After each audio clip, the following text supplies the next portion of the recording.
Let me start by applauding the vision and tenacity of the organizers of this very important briefing today.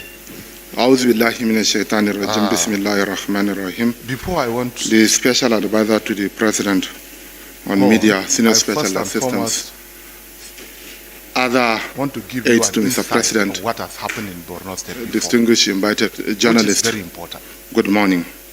Then I should, Let me start by... among others, they destroyed about 713 energy distribution lines. Furthermore, they destroyed about 1,600 water sources. In addition to this one, we harvested a total number of about 49,311 widows and about 49,917 orphans. These are official figures. The unofficial figures are more than this. Before then, out of the 27 local governments that we have in Borno State, at a time, about 22 of the local governments are under the control of the Boko Haram insurgents. In Borno State again, there was a time we had only one access road to Maiduguri, which is from Kano to Maiduguri. The road between Maiduguri to Damboa was closed. The road between Maiduguri to Goza was closed. The road between Maiduguri to Ngala was closed. The road between Maiduguri to Mongono, Damasak were all closed. We were left with only one major road. The magnitude of the destructions was so scary. Then, what is the status now in Borno State? Today, the gradual return of peace and a marked reduction of cases of insecurity in Borno State and major parts of the northeastern region have been attributed to the commitment and collaboration on the part of the state and federal government. I want to say something categorically here, that one of the major reasons why we have been succeeding in the northeast, in particular in Borno State, is because of one major fundamental thing. There was never a time I requested to see Mr. President, and I was denied access. This is something very important. Never a time. In fact, sometime I do used to call Ambassador Kazaure on landing in Abuja whenever I had serious security situations in Borno State. Within the next 10-15 minutes, he will speak to Mr. President, and Mr. President will give me access to see him. And this has contributed a lot in ensuring gradual return of peace and stability to Borno State.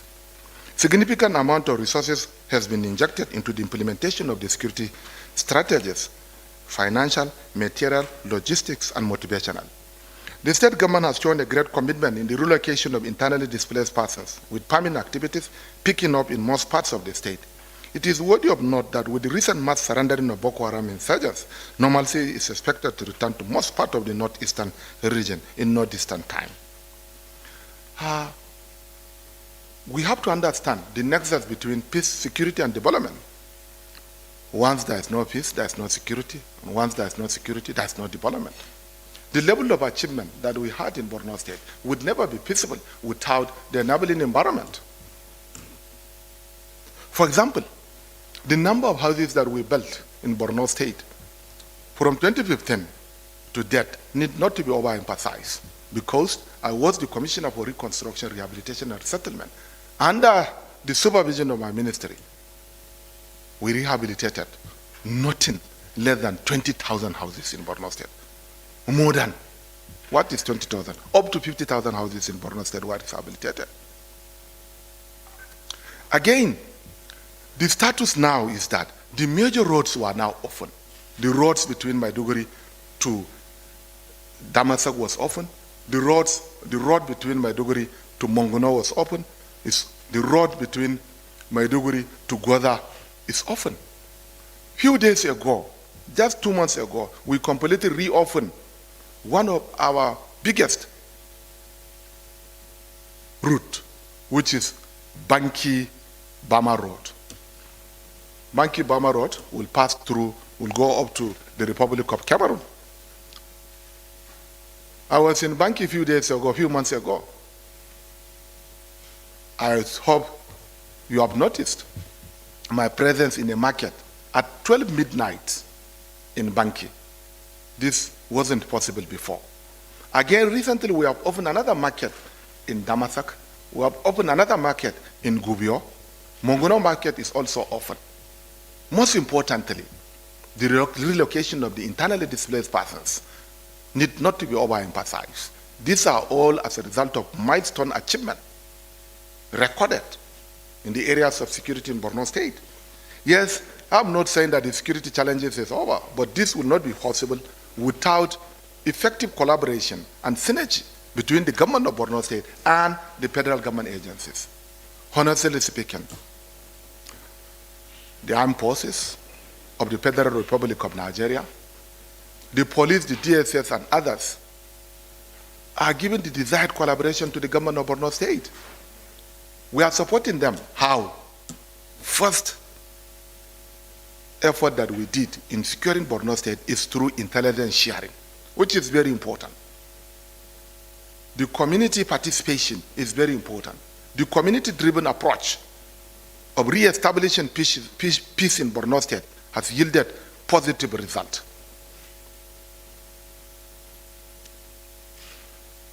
For instance, we have the district heads, we have His Royal Highness, the Show of Borno, and other Royal Highnesses.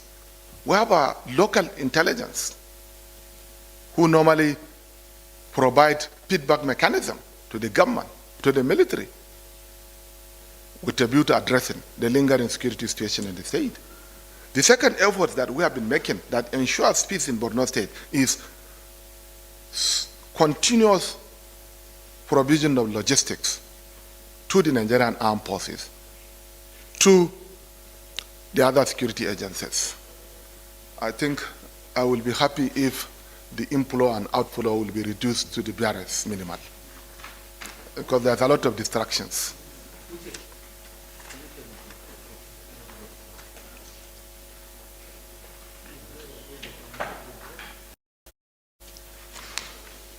So, this is the status now. Furthermore, with the strong support and commitment of the government, we achieved the following: restoration of significant major offences and reduced incidents of the campaign of violence. We have seen in Borno State, the incidences of bomb attacks has been reduced drastically. Yes. For how long? Before then, on a daily basis, we have been witnessing bombings throughout Borno State. But this has been reduced by about 80%, if not more than 90%. Reconstruction of lives and livelihoods embarked upon relentlessly. Over 5,000 physical infrastructure built by the state and federal government. Partnership with international community helped to strengthen government efforts. We partner with international organizations. Yes, sometimes we differ in our own understandings, but most importantly, the UN OCHA, the UN agencies, and some international organizations and local organizations have given great support to the government of Borno State because we have what we call a return strategy. High-level steering committee meeting headed by the deputy governor. Membership cut across different strata, vertical and horizontal. Representatives of NEMA, representative of Northeast Development Commission, representative of the DSS and other security agencies are also included. So the role and responsibility of this agency is to ensure that the activities that are ongoing in Borno State are in a coordinated manner. Return of internally displaced persons back to their places of origin where we can guarantee peace, continuous support for the security forces and establishment of civilian vigilantes and hunters. Yes, we strengthen the resilience of the community. The only way you can defeat insurgents is to ensure that the resilience of the community is being strengthened. This is something that we did. Whether we like it or not, some of the root causes of the insurgency are not limited to endemic poverty, pervasive illiteracy, increasing infrastructural deficit, climate vulnerabilities, and increasing poverties. How this thing happen? Bad governance. Establishing good governance is key, is sine qua non